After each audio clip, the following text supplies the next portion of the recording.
এক চোরকে হাতে নাতে ধরে পুলিশের হাতে সমঝে দিল জনগণ। শিলচর শ্যামানন্দ লেনে সোনার চেন টেনে নিয়ে পালাতে গিয়ে জনতার হাতে ধরা পড়ল এক চোর। স্থানীয়রা তাকে উত্তম মধ্যম দিয়ে রাঙ্গিরখাড়ি থানায় সমঝে দেন। জানা গেছে, দীর্ঘদিন ধরে এলাকায় চুরি কাণ্ড সংঘটিত হচ্ছে। বিভিন্ন ঘরে প্রবেশ করে অনেক মূল্যবান সামগ্রী হাতিয়ে নিচ্ছে চোরের দল। কিন্তু সোমবার চুরি করে পালাতে গিয়ে স্থানীয়রা আটক করতে সক্ষম হয় চোরকে। ধৃত চোর স্বীকার করেছে যে চুরি করা সামগ্রীগুলি সাহাবুদ্দিন নামের এক ব্যক্তির কাছে বিক্রি করত সে। কিন্তু কে সেই সাহাবুদ্দিন? পুলিশকে খোঁজ বের করার পাশাপাশি চুরি কাণ্ডের মুখ্য মাস্টারমাইন্ডকে অতি সত্বর গ্রেফতার করে দৃষ্টান্তমূলক ব্যবস্থা গ্রহণের এদিন জোরালো দাবি জানিয়েছেন স্থানীয়রা।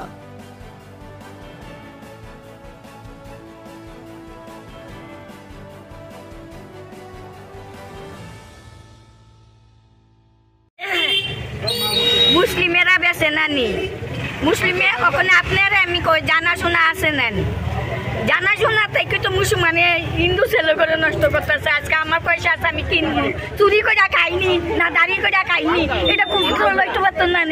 এটা ডাক্সের দাম কত? গরিব ফুলা কেমনে খাইতো? চুরি না করলে কি তা খাইনি?